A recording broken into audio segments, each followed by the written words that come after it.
कर चले हम फिदा जानो तन साथियों, अब तुम्हारे हवाले वतन साथियों। इन पंक्तियों को हम अपने शहीदों की आवाज़ मानते हैं, जो वतन को अपने आगे आने वाले सिपाहियों के हवाले छोड़ जाते हैं। लेकिन उस घर का, परिवार का, उन बच्चों का क्या जो हमारे शहीद अपनी पत्नियों के हवाले छोड़ जाते हैं वतन के लिए। फौजी, सोल्जर, सिपाही, नायक, रियल लाइफ हीरो और अंत में शहीद, और जाने कितने ही नामों से हम अपने वीरों को बुलाते हैं या जानते हैं। लेकिन अक्सर उनसे ज़्यादा दर्द और तकलीफ़ उनका परिवार सहता है, जिन्हें हम कभी जान ही नहीं पाते हैं।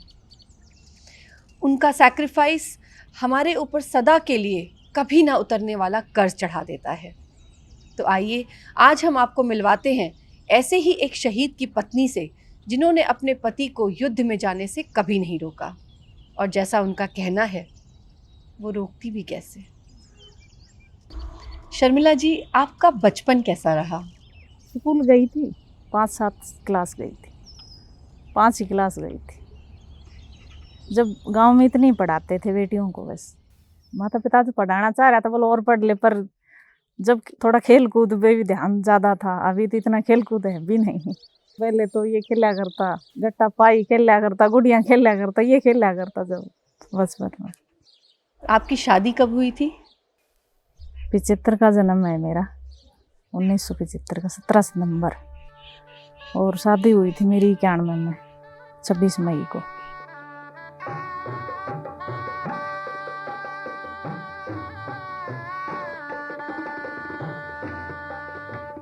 सोलहवें साल में हुई थी शादी, और वो हस्बैंड थे वो 91 में ही भर्ती हो गए थे। 93 में बेटी हो गई बड़ी, फिर एक बेटी 95 में हुई है, लड़का 98 में हुआ है। उनकी फौज में भर्ती कब हुई थी? मैं तो यहाँ थी भी नहीं जब तक वो भर्ती होकर आया था। मैं तो मेरे गांव थी। पहले तो ट्रेनिंग तो रानीखेत में हुई थी, अरुणाचल में भी गए थे, लखनऊ में भी थे, अलग अलग जगह थे। फिर लास्ट में तो यहाँ थे, श्रीनगर में थे। जब आनंद कुमार जी शहीद हुए तो बच्चों की उम्र क्या थी? उनको तो याद भी नहीं, कोई 4 साल का था, कोई 6 साल का था, लड़का 13 महीना का था। जिस दिन 13 महीना को हुआ था, जिस दिन उनकी डेड बॉडी आई थी, उस दिन 13 महीना का लड़का हुआ था। 14 अगस्त 99 को वो शहीद हो गए।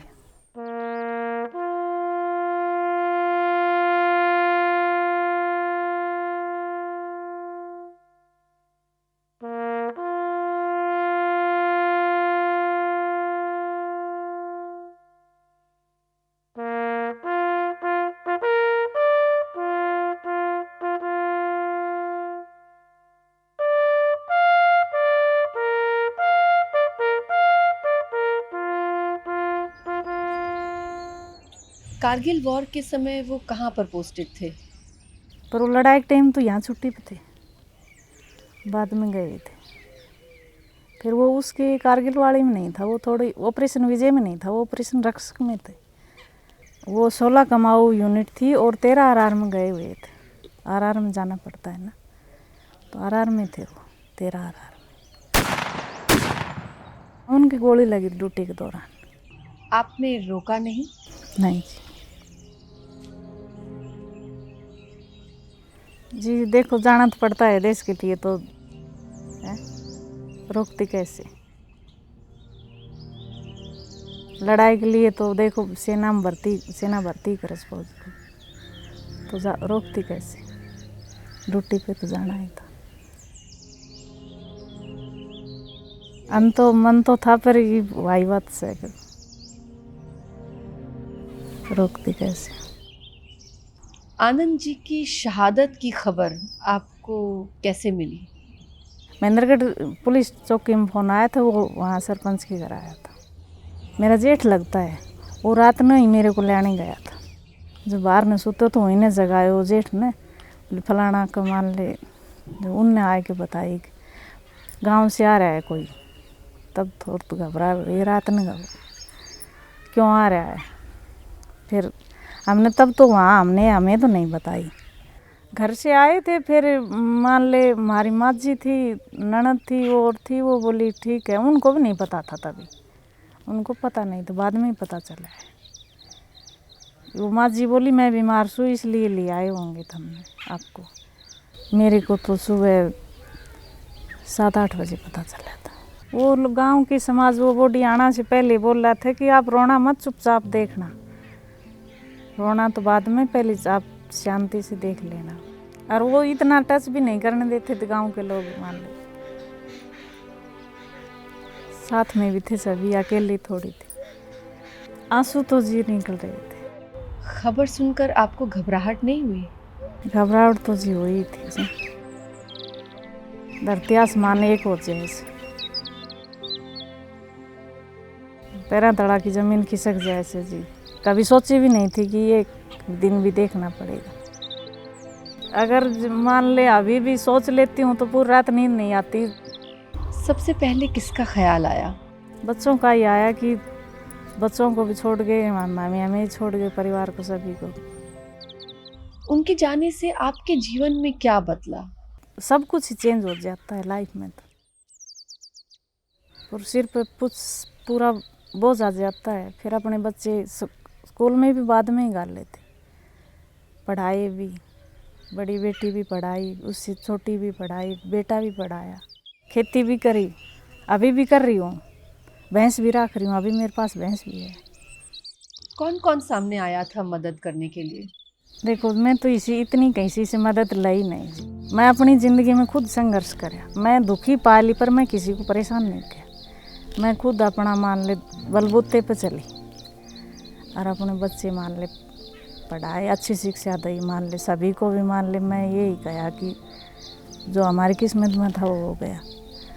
मैं अपने मान ले खुद अपने दम पे अकेली चली सो, ठीक, किसी तो मैं मदद भी नहीं ली। आपने दूसरी शादी के बारे में नहीं सोचा? जय सर 3 बच्चे थे, इसको कहाँ छोड़ती, ये इनका क्या होता, ये तो मेरे पीछे ही थी सब हैं। इनकी ज़िंदगी में बिगाड़ भी सकती थी, इनकी मैं सुधार भी सकती थी। ये तो डिपेंड मेरे ऊपर ही था जी। मानो सुना यह बात तो आप।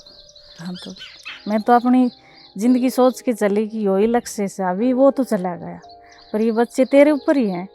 अच्छा करेगी तो करेगी और बुरा करेगी तो बुरा करूँगी, तो आगे लोग इनको जीने नहीं देंगे।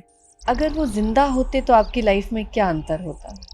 अंतर तो आपको भी पता है और सभी को पता है, बहुत ज़्यादा अंतर होता है जी। जैसे जी अब तो एक पहिया आप गाड़ी चले से, एक दोनों पहिया आप गाड़ी चले से। अब हर जगह बच्चे किसी कहीं टेस्ट भी देना है, कहीं वो करवाना है, तो एक तो उनको होती है सिरदर्दी कि भाई वो अपना आप करेंगे, और सारा बर्डन ही मेरे पे ही आ गया। अंतर तो है ही। पिता की शहादत ने बेटे को कैसे इंस्पायर किया? बेटा की चॉइस भी यही थी कि मैं भी आर्मी में जाऊँ और ऑफिसर से जाऊँगा। उसकी मई से एसएसबी थी, 7 मई से वो एसएसबी क्लियर हो गई। अभी वो कमीशन मिल गया ऑफिसर रैंक से आर्मी में।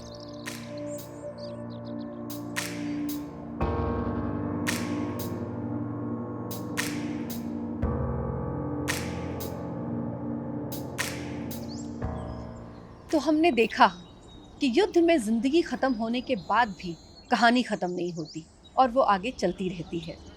उसमें कई पड़ाव, दुख, तकलीफ आते हैं, लेकिन एक शहीद की पत्नी गर्व के साथ उन सभी दुखों और तकलीफ़ों को सहते हुए अपनी कहानी को आगे बढ़ाती है। अगर आपके पास भी ऐसी कोई अनसंग स्टोरी है तो हमें कमेंट बॉक्स में लिखिए और हमारे ईमेल आईडी पर मेल कीजिए। इस स्टोरी को ज़्यादा से ज़्यादा लोगों तक पहुंचाने के लिए शेयर कीजिए और ऐसी ही अनसंग स्टोरीज़ को विटनेस करने के लिए अनसंग इंडिया फाउंडेशन चैनल को सब्सक्राइब कीजिए। जय हिंद।